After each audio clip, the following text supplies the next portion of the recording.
Բարի գալուս Civilnet, վարչապետ Նիկոլ Փաշինյանի մեղադրանքները ուղղված կաթողիկոսին եւ եկեղեցու արձագանքը բացահայտել են պետություն եկեղեցի հարաբերությունների խորքային ճգնաժամը։ Այս իրավիճակը սպառնում է ոչ միայն ինստիտուտների նկատմամբ ուրեմն վստահությանը, այլ նաեւ հասարակական համերաշխությանը։ Այս թեմաների շուրջ ես զրուցելու եմ մշակութային մարտաբան Աղասի Թադևոսյանի, բարև ձեզ, եւ Մեդիամաքսի գլխավոր խմբագիր Դավիթ Ալավերդյանի հետ։ Բարև ձեզ։ Շնորհակալ եմ հրավեր ընդունելու համար, եւ այսպես արդեն երևի 10 օրից ավել է Հայաստանում ընթանում է այդ բանավեճը, հերրակա բանավեճը Հայաստանի իշխանության եւ եկեղեցու ներկայացուցիչների միջև։ Գիտեք ինչի մասին են մեղադրանքները, բայց այդ մեղադրանքները կարծում եմ իրենց հիմքում ունեն շատ լուրջ քաղաքական ենթատեքստ։ Եթե չլիներ այդ ենթատեքստը, ապա հենց այս պահին դժվար թե առաջ գային այդ մեղադրանքները։ Այնուամենայնիվ, Դավիթ, ըստ ձեզ, որքանով է այսպես էթիկապես ընդունելի եւ նաեւ իրավաչափ եկեղեցու հանդեպ եւ կաթողիկոսի հանդեպ վարչապետի հնչեցրած մեղադրանքները։ Ես կարծում եմ իրավաչափ չէ եւ կարծում եմ, որ սա ազգային ինստիտուտների հանդեպ այդ գրոհի հերթական փուլն է։ Սևի եւ սպիտակի բաժանելու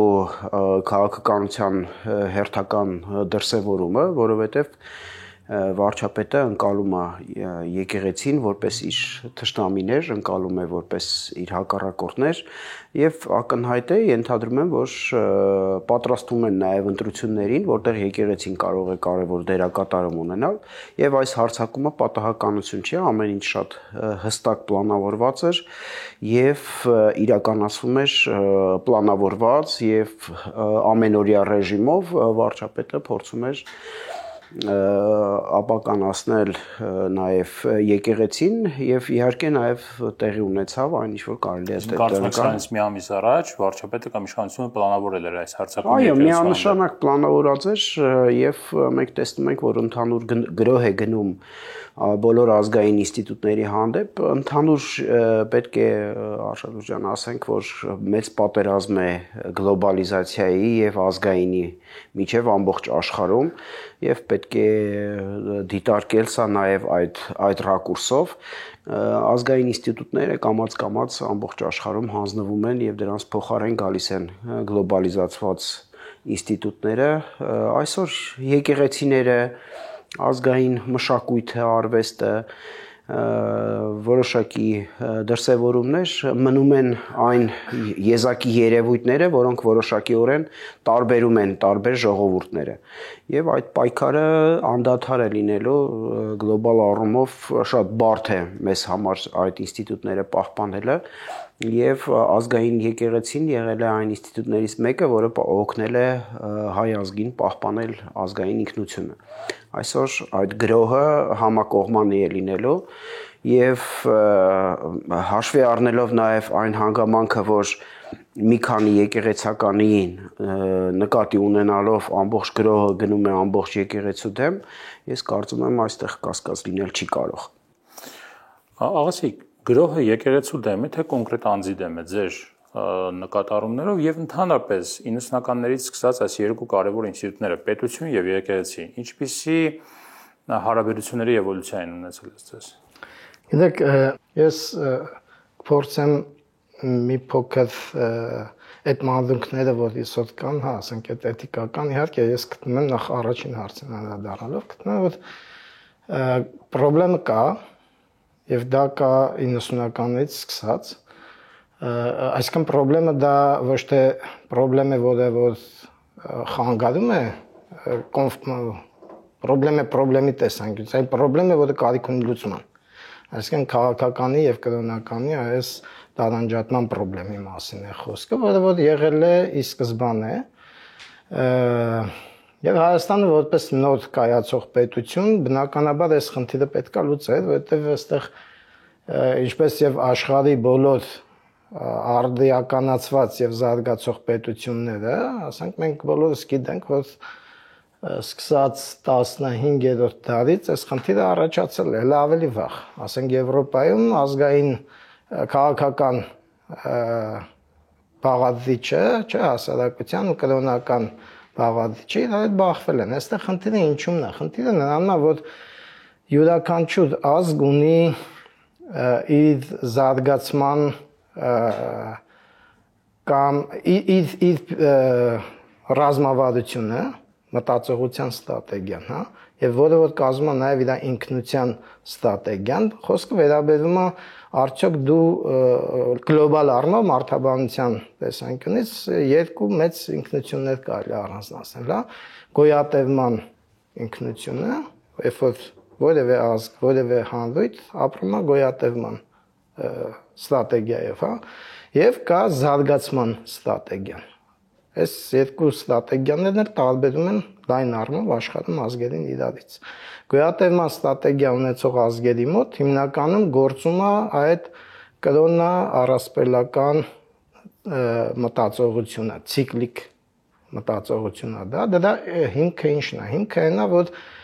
ամեն ինչի սկիզբը համարվում է ինչ որ մի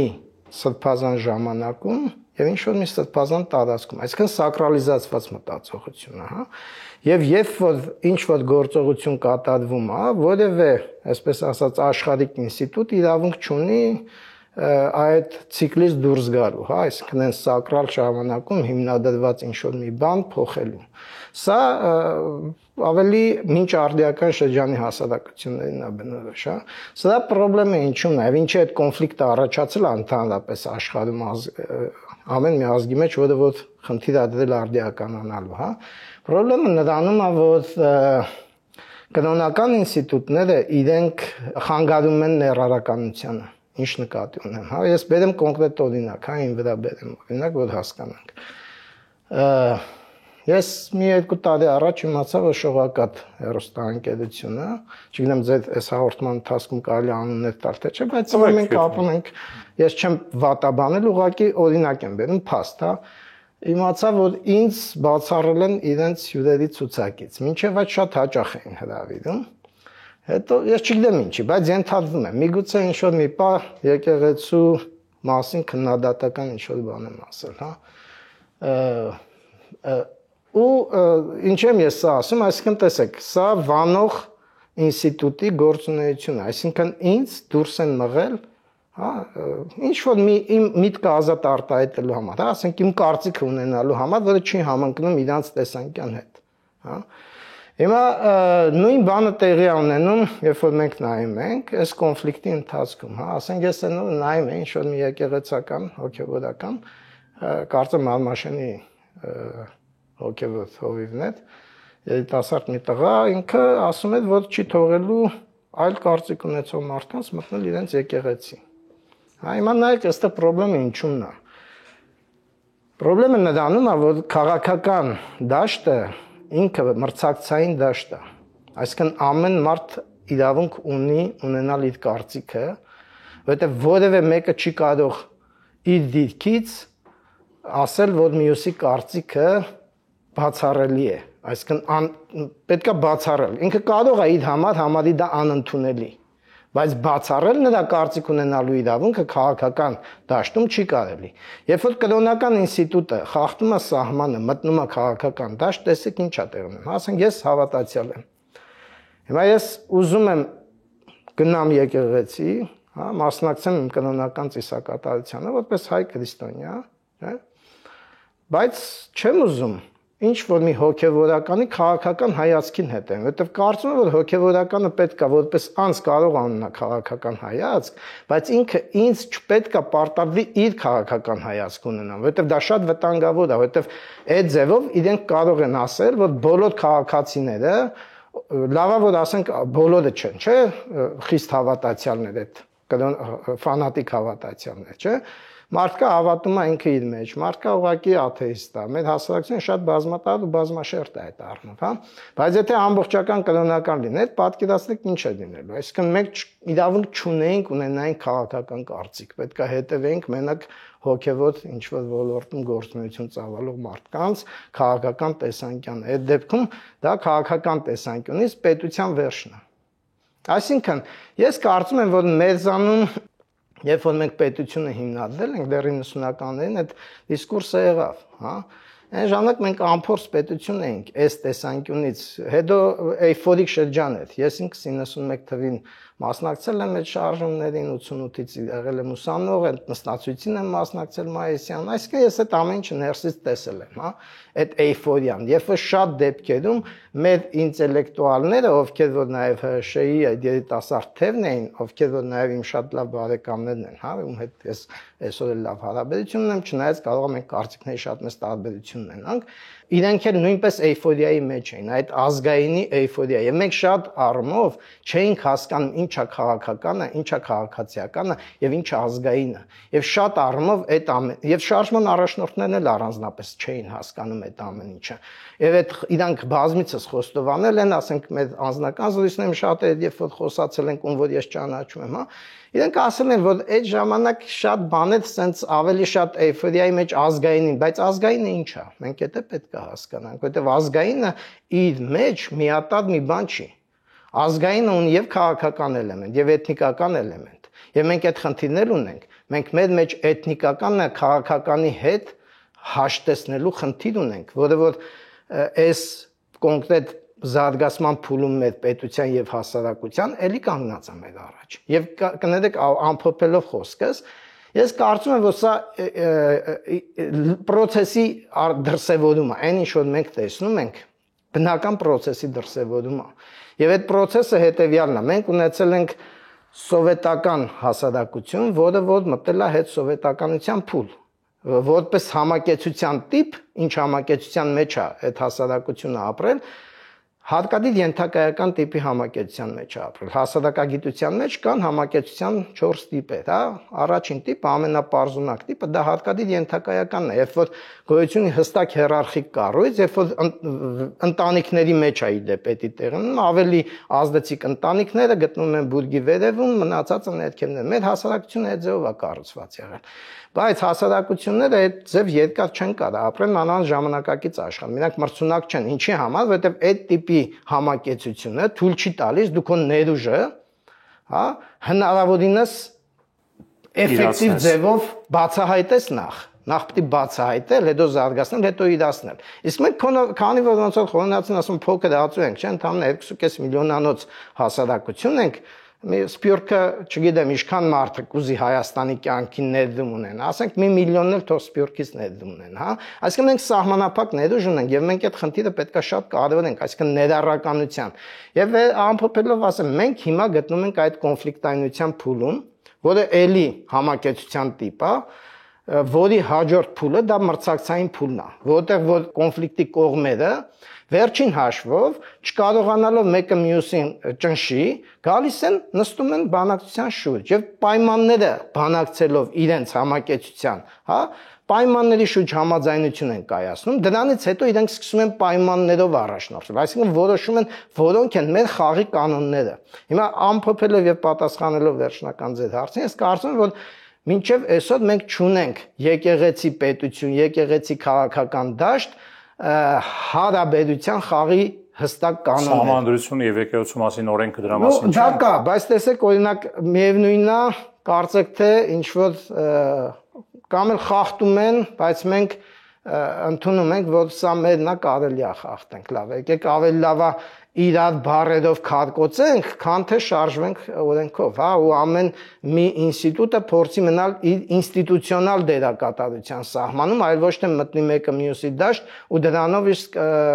ձևավորի նորից կոնֆլիկտային իրավիճակ։ Ես կուզենայի մի փոքր հակադարձել պարոն Թադևոսյանին, եթե կարելի է, ես կարծում եմ մեր եկեղեցին չի կոչվում Հայաստանի առաքելական եկեղեցի, ինքը կոչվում է Հայ առաքելական եկեղեցի եւ ապահովում է նաեւ Հայաստանի եւ Սփյուռքի կապը, որը իդեպ Հայաստանի Հանրապետությունը այլևս չի անում եւ վարչապետի բազմաթիվ վերջին ելույթները եւս մատնանշում են, որ Հայաստանը չի հանդիսանում բոլոր հայերի հայրենիքը, այլ հանդիսանում է միայն Հայաստանում ապրող քաղաքացիների հայրենիքը, այնպես որ մեզ մի խանգարեք հարաբերություններ կառուցել թե ներսում, թե դրսում։ Դա առաջինը, երկրորդը, առաքելական եկեղեցին դուք օրինակ նշեցիք շողակաթի հետ կապված, ես հասկանում եմ, բայց ես օրինակ երբեք շողակաթում չեմ էլ հրավիրվել երբևիցե, այսինքն ընդհանուր առմամբ ես բավականին հանգիստ եմ վերաբերվում, որ լրատվամիջոցները իրենք են ձևավորում իրենց օրակարգը եւ իրենք են որոշում ում հրավիրեն, ում ոչ։ Ձեզ հետ համաձայն եմ, ես հասկանում եմ, որ ձեզ համար գուցե ցավոտ է եղել դա, բայց ամեն դեպքում գիտեմ, որ դուք արտահայտվելու բազմաթիվ այլ հարթակներ ունեք եւ դրանցից հաստատ օգտվում եք։ Ինչ վերաբերում է բանին, դուք իհարկե շատ այտենց հստակ ներկայացրեցիք, ինչպես պետք է լինի, ինստիտուցիոնալ իսկապես այդ քննարկումները պետք է լինեն, բայց ես չեմ տեսնում, որ նման առաջարկ է հնչել։ Առայժմ հնչում են մեղադրանքներ եւ առայժմ հնչում են որոշակիորեն վիրավորանքներ։ Ընդ որում այնպիսի վիրավորանքներ, որոնք պատշաճ չեն վարչապետի բառապաշարին, այտենց բան չպետք է լիներ ընդհանրապես, եւս մեկ անգամ ցույց է տալիս, թե որքան է իջացվել նաեւ նշաձողը։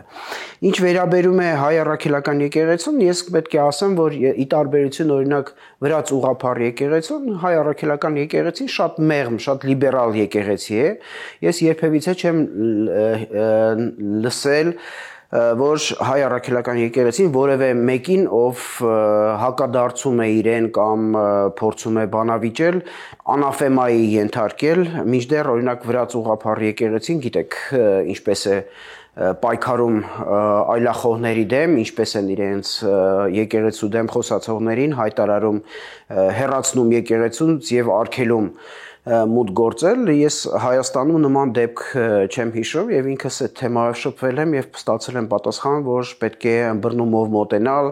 մարդիկ կարող են մոլորվել կամ մարդիկ կարող են այլ տեսակետ ունենալ եւ այս առումով ես պետք է ասեմ, որ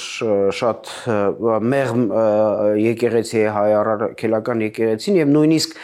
այս բառապաշարին, որը հնչեց իշխանությունների կողմից, իրենք էլի պատասխանում են բավականին համեստ, զուսպ, ոչ բոլորը։ Ես խոսում եմ նրանց մասին, ովքեր հանդես են գալիս հայ առաքելական եկեղեցու անունից։ Ես չեմ կարող բոլոր սպասավորների համար բանանեմ, ես գիտեմ, որ պաշտոնական տեսակետը արտահայտում են ինքը կաթողիկոսը եւ որոշակի մարդիկ, ովքեր լիազորված են այդ տեսակետները արտահայտել։ Ինչևէ, ուզում եմ ասեմ, որ իրականում ես դեմ չեմ այդ բանավեճին եւ այդ բանավեճը, ինչպես պարոն Թադևոսյանը շատ արդարացիորեն նշեց, ինքը պետք է ընթանա, որովհետեւ աշխարհը փոխվում է եւ այդ խաղի կանոնները եւս պետք է փոխվեն։ Դրանք կարող են փոխվել օրենքի միջոցով, դրանք կարող են փոխվել օրինակ սահմանադրության միջոցով, բայց խաղի կանոններ իսկապես պետք է լինեն։ Այս պահի դրությամբ եկեղեցին եւ պետությունը եւ իշխանությունը իրարից բաժանված են։ Ամենայն դեպս սահմանադրությամբ այդպես է նշված։ Դուք ինձ կարող եք հակադարձել, բայց այդ դեպքում ինչու են եկեղեցականները խառնվում, հա, իշխանությանը կամ ինչու են հակադարձում իշխանությանը կամ ինչու են քաղաքականությամբ զբաղվում, իրենք զբաղվում են, կարծում եմ, քաղաքականությամբ, որտեղ իրենց քաղաքացի են զգում։ Այսինքն իրենք եկեղեցականից բացի նաև քաղաքացի են։ Սա շատ հստակ պատասխան է, որովհետև այդպես եղել է դարեր շարունակ։ Մենք դեմ չենք եղել, չէ՞, որ եկեղեցականները Արցախյան պատերազմների ժամանակ զենք են կրել, չնայած իրենց արգելված է։ Զենք են կրել եւ հայրենիքը պաշտպանել են նաեւ զենքով։ Չէ՞, ինչի պիտի մենք դեմ լինենք, որ այդ մարդիկ, ովքեր երկիրը պաշտպանել են զենքով, հիմա ինչ որ ձև փորձում են, ասենք, իրենց պարտն են համարում պաշտպանել որոշակի պետական նաև արժեքներ, պետական կարգ։ Ի վերջո իմ շփումներից եկեղեցականների հետ տպավորություն եմ ստացել, որ իրենք հասկանում են, որ այս պետությունը այսօր կա, վաղը կարող է չլինել, եթե այսպես շարունակվի, որովհետև քանի տարի շարունակ մենք պարզապես զիջումների ճանապարհով ենք գնում։ Դա ձեր ասածը մոտավորապես նրա մասին է, ինչը նաև շատ է ասվում, որ իրավիճակը ոչ օրդինար է, այսինքն ստեղծված է ճգնաժամային իրավիճակ 2020 թվականից այս կողմ, պարբերաբար այս պետությունը ինչ որ կորուստներ է կրում եւ այլը, իշխանության տեսակետները շատ հաճախ հարուցում են բավական մեծ վեճեր հասարակության շրջանում եւ եկեղեցին որպես ազգային կառույց չի կարող լռել, պետք է արտահայտվի։ Այդ դեպքում հարց, ինչու չպետք է արտահայտվի եկեղեցին, ինչու չպետք է խառնվի այդ գործերին, որովհետև իսկապես ճգնաժամային իրավիճակ է։ Հիմա նախ ես ուզում եմ չհամաձայնվել մի կետի հետ, որ եկեղեցին, այսինքն եկեղեցականները, հա, հոգևորականները կարող են մասնակցել իհարկե քաղաքականությանը, բայց ես դեմ եմ, որ իրենք մասնակցեն եկեղեցու սիմվոլիկայով, որովհետև դա իշխանություն հանրային առումով դա իշխանություն նշող սիմվոլիկա է, ասենք ընդհանրապես ինչ է իշխանությունը, չէ, ասենք հոգևոր կամ քաղաքական, իրենք ճանաչելի նշաններ, դա նաև իշխանության նշաններ ձևավորող կառույցներ են։ Հիմա երբ որ հոգևորականը քաղաքական պայքարի մեջ մտնում է իր հագուստով, դա արդեն խնդրեմ է։ Եվ դա առաջացնում է հենց այդ կոնֆլիկտը, հասկանում եք, այստեղ կապ չունի, վարչապետին մենք պաշտպանում ենք, ընդունում ենք իր տեսակետը, թե չէ, եթե մենք վերցնում ենք լայն առումով, հա, պետական քաղաքական կյանքում առողջացման խնդիրը, մենք պետք է հասկանանք նաև, որ սա նույնպես խնդրեմ է։ Այդ դեպքում պետք է նաև ես իրավաբան չեմ, բայց ենթադրում եմ, որ նաև սահմանադրությամբ նշված այդ բանը բաժանում է եկեղեցի պետություն, չէ, քաղաքական կյանք եւ հոգևոր կյանք, սահմանի նաև խախտում է։ Փոքր խախտում թե մեծ կապ չունի, բայց խախտում է։ Եվ սա առաջացնում է նույնպես կոնֆլիկտի պատճառներից մեկն է, որովհետեւ մենք այսօր իմ կարծիքով բայց պարոն Թադևոսյան կներեք, որ ընդհատում են, արդյոք սահմանադրության մեջ ամրագրված է եկեղեցական իշխանություն ձևակերպումը։ Ես միայն 3 իշխանությունների մասին գիտեմ։ Եկեղեցին առանձին է։ Այսինքն ես նույնիսկ չեմ կարդացել իրենց ներքին կանոնակարգը, վստահ չեմ, բայց գուցե պարզապես արգելում է իրենց եկեղեցական կանոնակարգը ուրիշ հագուստ կրել։ Ես մասնագետ չեմ, բայց մտածում եմ գուցե այդպես է։ Նկատում եմ, երբ որ ասեմ իշխանություն, նկատի չունեմ սահմանադրությամբ սահմանված իշխանության թևերը։ Իշխանություն հասկացություն մշակութաբանորեն շատ էլ լայն հասկացություն է։ Այսինքն իշխանությունը դա առաջին հերթին այնց այդ նշաններն են, որոնք որ մարդկանց մոտ առաջացնում են, հա, ուրիշի ճշմարտությամբ ապրելու այդ հնազանդությունը։ Որովհետև ճշմարտությունը ինքը իշխանություն ձևավորող ֆենոմեն է, ճշմարիտ իմաստը, որն է ճիշտ եւ որը սխալ է, ինչը որ հասարակության կյանքի հիմքն է, հա։ Հիմա կա ճշմարտության ձևավորման երկու խոշոր մեթոդ, այսպես ասենք, հա, եւ աշխարհը փոխվեց 15-րդ դարից սկսած, երբ որ ճշմարտության կոնցեպտը փոխվեց։ Մինչեւ այդ ճշմարտության մի կոնցեպտ կա, որ ճշմարտությունը աստվածային ծագում ունի։ Մարդիկ չեն մեկն է ճշմարտությունը, հա, եւ մարդը չի կարող փոխել այն։ Հետո գիտեք, լուսավորչականության եւ այդ շարժումների հետևանքում ճշմարտության հեղինակը դարձավ մարդը, եւ ճշմարտությունը մեկը չէր, այլ մրցակցող, տարբեր ճշմարտություններ պիտի մրցակցեին։ Եվ քաղաքականությունը այսօրվա իրականում առաջացավ այդ ժամանակ։ Ինչի է սա կարևոր, որովհետեւ քաղաքականությունը ինքը ձևավորում է ներառական ինստիտուտներ, որի մասին իդեպ բանը այդ Ասիմովն կամ Աճեմովն եւ իր այդ գործընկերը ինչու են ազգերը կործանում, այդ դեպքի մեջ շատ հետաքրքիր ձևով ներկայացնում է վանող կորզող ինստիտուտների եւ ներառական ինստիտուտների դերակատարությունը եւ այդ դեպքում ներառական ինստիտուտները հենց այն ինստիտուտներն են, որոնք որ բան են անում, հնարավորինս շատ մեծ հնարավորություն են տալիս բոլորին ներգրավել երկու կարևոր դաշտեր գործունեության, քաղաքական գործունեության դաշտ եւ տնտեսական գործունեության դաշտ։ Եվ եթե այստեղ գիտեք, մենք մի քիչ այս առումով առանձնահատուկ հասարակություն ենք, հասկանում եք, մենք ի տարբերություն օրինակ ֆրանսիական ազգի, որը որ ժամանակակից ազգ ձևավորելու հիմքում իրենց ընկած է ֆրանսիական հեղափոխությունը, գիտեք, այն ժամանակ մեր մոդելատ են եղել, ասենք հասարակ ժողովուրդը ինքը չի ընկալվել որպես ազգի մի մասնիկ իրական, ինքը ընկալվել է որպես ազգ ընկալվել են ընտրյալ ընտանիքները, ազնվականները եւ հոգեվոր ազնվականությունը։ Հպատակները ուղղակի եղել են նրանց սեփականությունը։ Պետությունը ես եմ։ Ֆրանսիական հեղափոխությունը ինչ արեց, փոխեց ազգի կոնցեպտը, այսինքն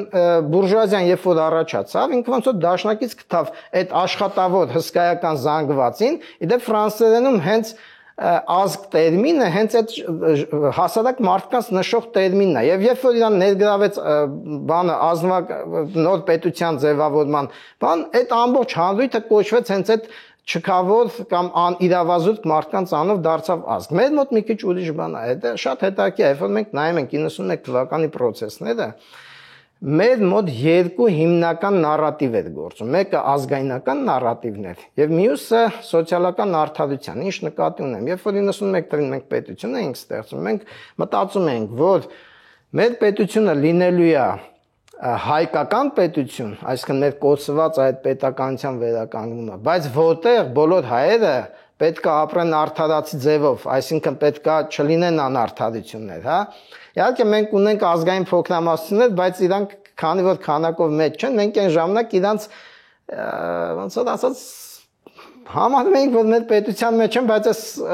հեղափոխություն, անկախությունը առաջին հերթին մերն է, որովհետև ինչի համար, մենք վերականգնում ենք մեր կոչված հայկական պետականությունը, չէ՞։ Հիմա տեսեք, մի քիչ մեր մոտ փոխվել է վերաբերմունքը, չէ՞, ասենք մենք ասում ենք եզդիներն են մեր քաղաքացիները, իրանք են ինչ որ առումով այս նոց ազգի ներկայացիչ, բայց մենք միևնույնն է ազգի մեջ այսօր հասկանում ենք էթնիկական ազգը, բայց մենք նաև քաղաքացիական ազգ ձևավորելու խնդիր ունենք, որովհետև եթե մենք չձևավորենք քաղաքացիական ազգ, մենք մեր էթնիկական ազգը տանուլ կտանք, այսպես։ Եկեղեցին խանգարում է դրան։ Չէ, եկեղեցին չի խանգարում։ Եկեղեցին իհարկե ցանկացած էթնիկական ազգ, չէ, ունի իր, ասենք, կարևոր բաղադրիչները, հա, ինքնության բաղադրիչները եւ կրոնը ինքնության մեջ կարևոր տեղ է գրավում, այսինքն չի կարող։ Թաթևոսյան, կներեք, ինչ խնդիր կա այսօր, չէ՞ որ մենք իր երկրում հավատքի ազատություն կա, ով ուզում է տարբեր ուրիշ եկեղեցիներին է անդամակցում կամ կարող բազմաթիվ մարդիկ կան, որ ընդհանրապես հավատքի, ասածս այն է, որ նույն Փաշինյանը եւ իր ընկերները, եթե իրենց ինչ-որ բան դուր չի գալիս, իրենք կարող են իրենց սեփական, ասենք, ուղղակի սահմանների պահպանումն է։ Հասկանում եմ։ Ասածս այն է, որ տեսեք նույնիսկ եկեղեցի բան դրանք հասկանում եմ, նկատի ունեմ, ինքը արդեն գոյություն ունեցող համակարգ է, ձևավորված, այո, ունի հին ավանդույթներ, որոշ ավանդույթներ գուցե երևի արդեն կարելի է բարեփոխել, ինչ-որ բաներ, նոր բաներ մտցնել եւ ես նույնիսկ տեսել եմ հոգեվորականների, ովքեր TikTok-ում ռիլսեր են նկարում, ուրիշ բաներ եմ տեսել, ավելի ժամանակակից հոգեվորականների եմ տեսել, դա կարծում եմ անխուսափելի է, բայց ինչու փորձել դա կործանել, այլ ոչ թե օգտագործել օրինակ պետականության, պետքա կործանել։ Շատ եկեք հենց դրա մասին խոսենք։ Այս գործողությունները միտված են ինչ-որ բան կործանելուն թե բարեփոխելու եւ ինչու է ընտրված բավական ագրեսիվ հռետորաբանություն։ Եվ այս կողմից եւ այն կողմից էլ կա, բայց հիմնական օրինակ վարչապետի կողմից բավական այսպես սուր հռետորաբանություն ինչու է ընտրված ես։ Ես հենց այդպես եմ ընկալում եմ, որ նպատակը հիմնականում այն ինչ որ կա, քայքայելն է։ Ես չեմ կարծում, որ այսինքն Փաշինյանի ցանկությունը այնտեղ իշխանափոխություն իրականացնելն է եւ եկեղեցին իրեն ենթարկեցնել է։ Ես այդպես եմ ընկալում։ Ես չեմ տեսնում, որ ինքը իսկապես ցանկություն ունի եկեղեցին բարեփոխելու, ինքը Դրանք էլ օրինակ են բերում հանդեսականները, երբ որ օրինակ Վաղասին կարող է ասել եւ դուք էլ կարող եք ասել, որ 95 թվականին դրանից առաջ դրանից հետո պետությունը միշտ որ ընդհատում են, բայց Թաթևոսյանին հիշեցնել, որ մինչեւ 88 թվականը հայ առաքելական եկեղեցին եւս հալածված էր։ Ավելին ասեմ, Սովետ միության ժամանակ գոյապահպանության խնդիր էր լուծում հայ առաքելական եկեղեցին։ Հազարավոր սպասավորներ գնդակահարվել են, բազմաթիվ եկեղեցիներ են քանդել, այնպես որ երբ որ մենք ասում ենք պետականության վերականգնում, դա նաև եկեղեցու վերականգնում է, այսինքն եկեղեցին նաև 88 թվականից պարոն Թաթևոսյանի հետ եւ մեր մյուս գործընկերների հետ միասին էլի եւս նոր այս երրորդ հանրապետության ակունքներում է կանգնած։ Իրենք եւս մեր հետ հավասար մասնակցել են այս երկրի այն ինչ որ հիմա մնացել է երկրի կառուցմանը։ Այնպես չի որ իրանք շատ լավ էր իրանց վիճակը, եկան ՀՇ-ն եւ մյուս կուսակցությունները եւ բանը։ Չէ, իրանք էլ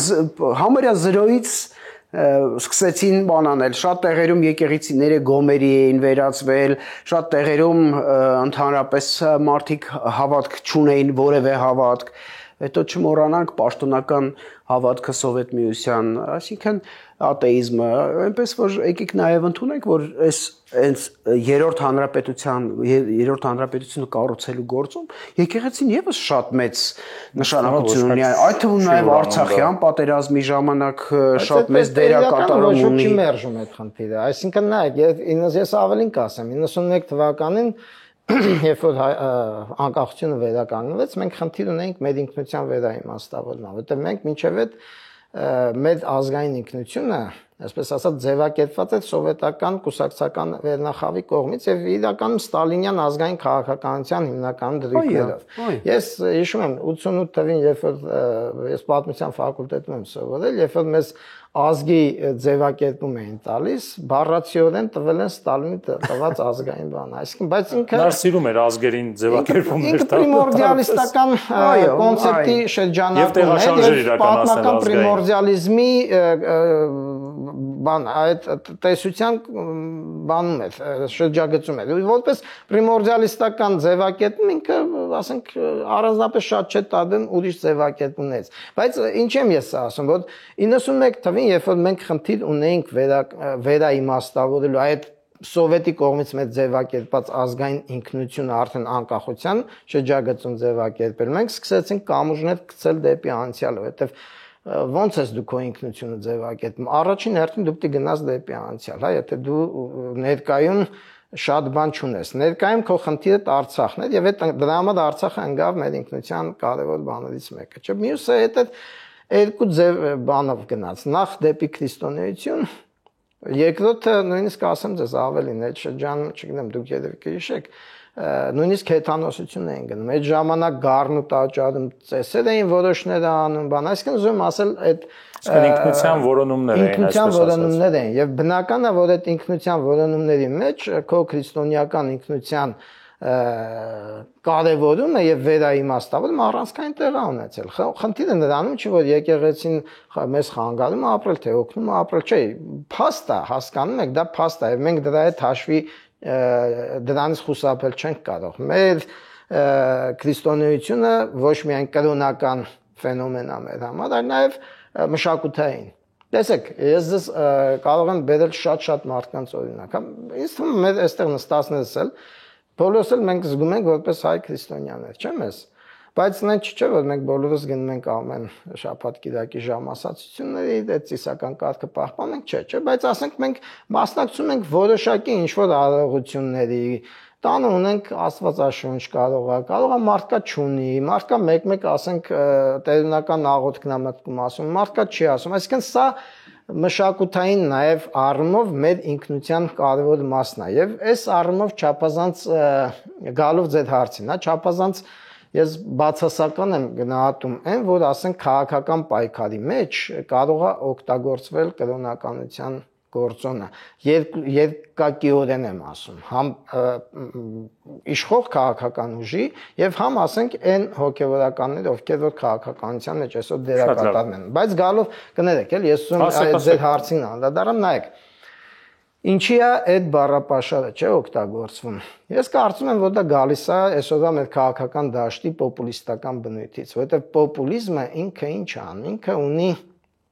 մենքի ու նրանքի բաժանելու խնդիր մեկ եւ երկրորդ պոպուլիզմը բավականին թուլացնում է ինստիտուտները որպեսզի ուժեղացնի իր անձնական հեղինակությունը եւ մենք այստեղ ցավոք սրտի գործ ունենք դրա հետ հա այսօրվա քաղաքական ուժի ղեկավարը ինքը ինչպես պոպուլիստական ձևով սկսել է իր քաղաքական գործունեությունը այդպես էլ շարունակում է եւ այդ նույն բանը մենք գործ ունենք քաղաքական դաշտ մտած այդ հոգեվորականի հետ, որին գիտենք, հա, բանը, որ շարժում է գլխավորում։ Նա նույնպես պոպուլիստական գործունեություն է ծավալում, ցավոք սրտի։ Պոպուլիզմը այդպիսի բան է, քաղաքական որպես ֆենոմեն ինքը ինստիտուտների դեմ է գնում։ Հիմա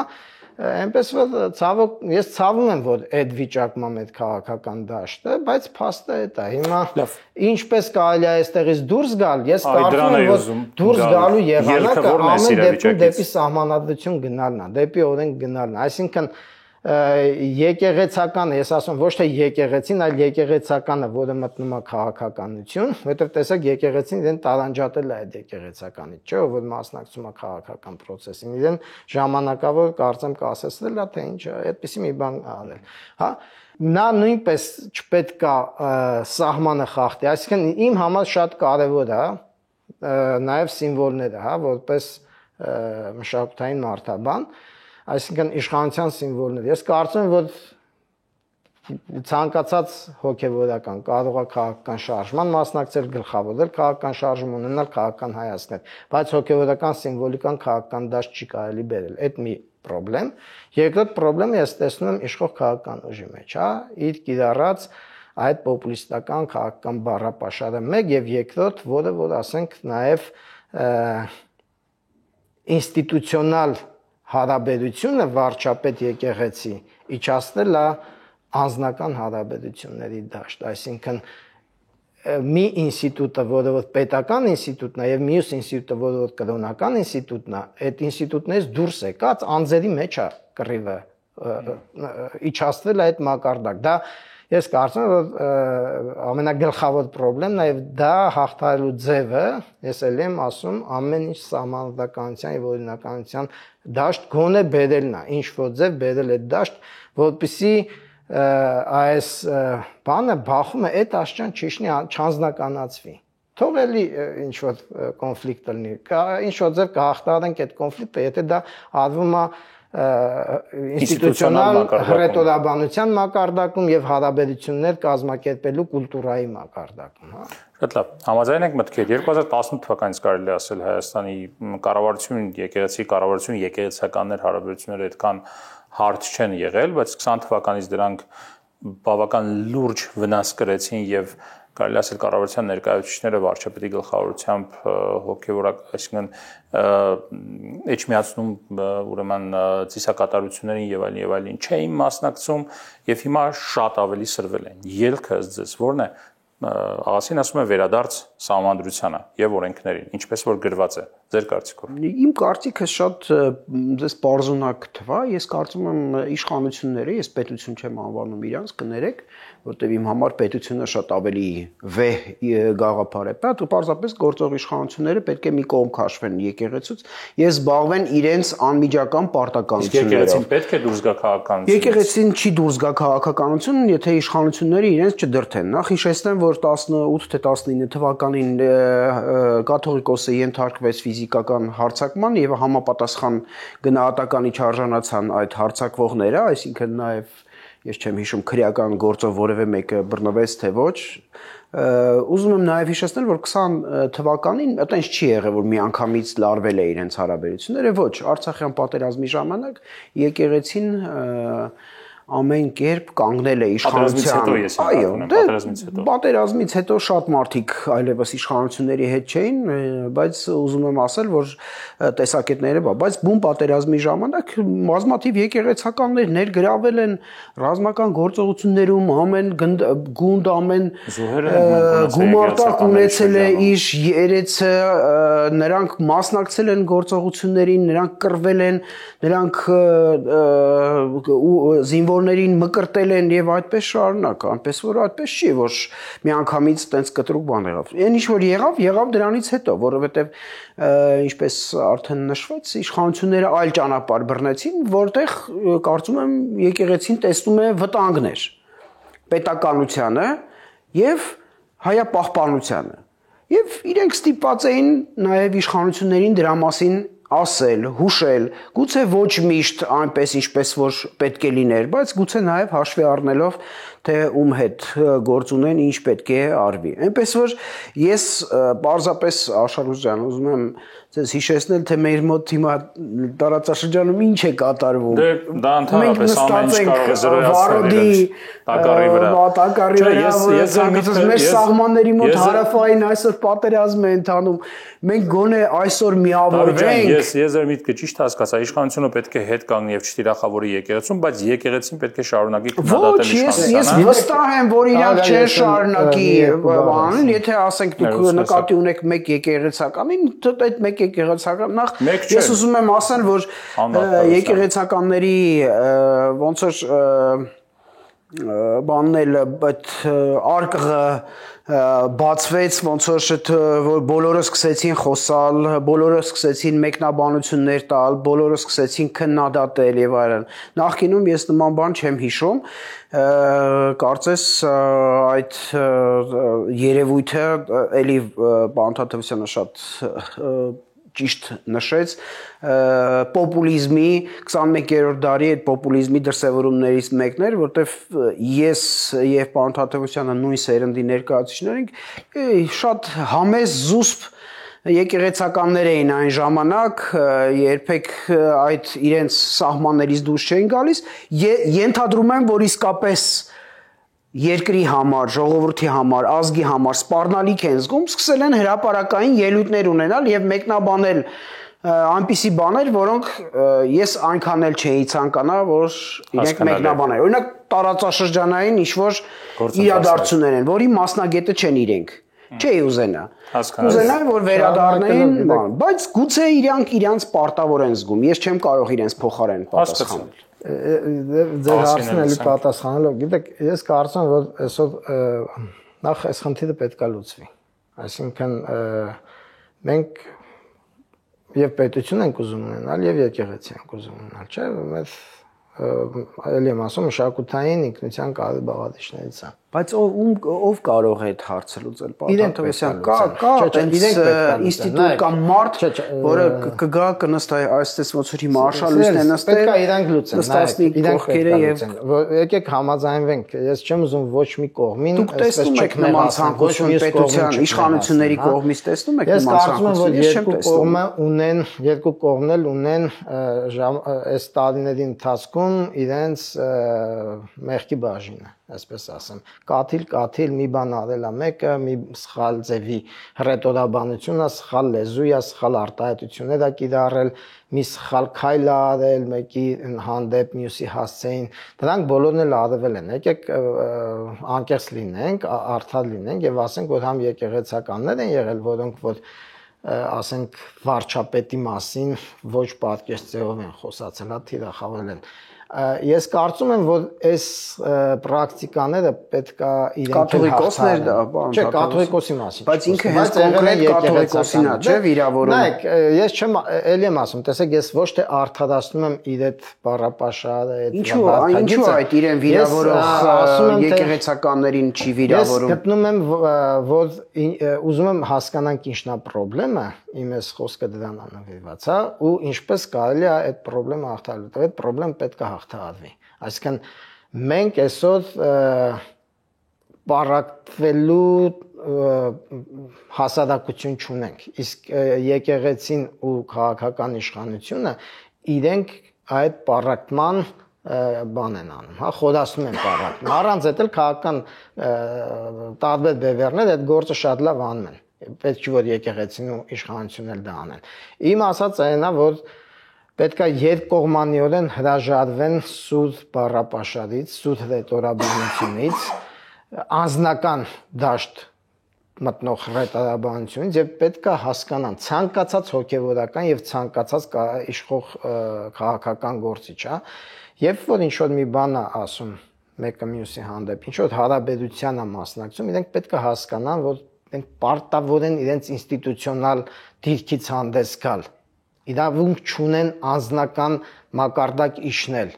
հա, այսօր հարաբերությունները իջացված են անձնական մակարդակ, դրա համար էլ մարդիկ անձնական մակարդակում իրենց կարան անկիրթ լինեն, անկուլտուրական լինեն, հա, ինչ ասես ասեն, բայց դա չի կարելի, այսինքն երբ որ մարդուն հանում դնում ես այն ինստիտուտը, որի մեջ ինքը նստած է, ինքը պարտավոր է այդ ինստիտուցիոնալ լեզուն կիրառի, ինքը էլ դժվար է այդ կարգի ռետորաբանություն թույլ տա, հա, իսկ անկեղծ ասած այդ ռետորաբանությունն էլ հենց քայքայում է մեր հասարակությունը։ Այսինքն պետք է հրաժարվել։ Վաղուց արդեն քայքայել է։ Դե գիտեք, հիմա եթե մենք սենց հուսահատ ասենք քայքայվել է եւ չմտածենք, բա ինչ անել, ավելի կքայքայվի, հասկանում եք, բայց մենք արդյոք ունենք դրա իրավունքը։ Հիմա ով կարող է այդ դրան կանխող գործ անել, հա, ես կարծում եմ, որ երրորդ կողմ կա, դրանք մտավորական մարդիկ են, ինտելեկտուալ մարդիկ են, ովքեր որ ոչ թե էմոցիոնալ են պետքա խոսան, այլ դատողական պետքա խոսան, որովհետև այսօր մեր հասարակությանը հանդարտեցնող բանը, միտքը խաղաղեցնող բանա պետք, խոսքեր են պետք, հա, որովհետև մարդկանց մտքերը խաղաղման կարիք ունեն։ Մեր հասարակության ամենամեծ խնդիրը մտքի խաղաղությունն է այսօր։ Եվ այդ պետք է կարողանալ անել, դրա պատասխանատվություն մենք բոլորս ենք կրում, հասկանում եք։ Շնորհակալ եմ քննարկման համար։ Եթե բոլոր քննարկումները այսքան միտված լինեին մտքերը խաղաղեցնելուն։ Սիրելի տաղավարում մենք քննարկեցինք եկեղեցի պետություն հարաբերությունները, դրանք շարունակում են լարվել եւ խաթարել ոչ միայն ինստիտուտների նկատմամբ վստահությունը, այլ նաեւ հասարակական համերաշխությունը։ Մեր քննարկման բանախոսներն էին Աղաս Թադևոսյանը եւ Դավիթ Ալավերդյանը։ Շնորհակալություն, մինչ նոր հանդիպում։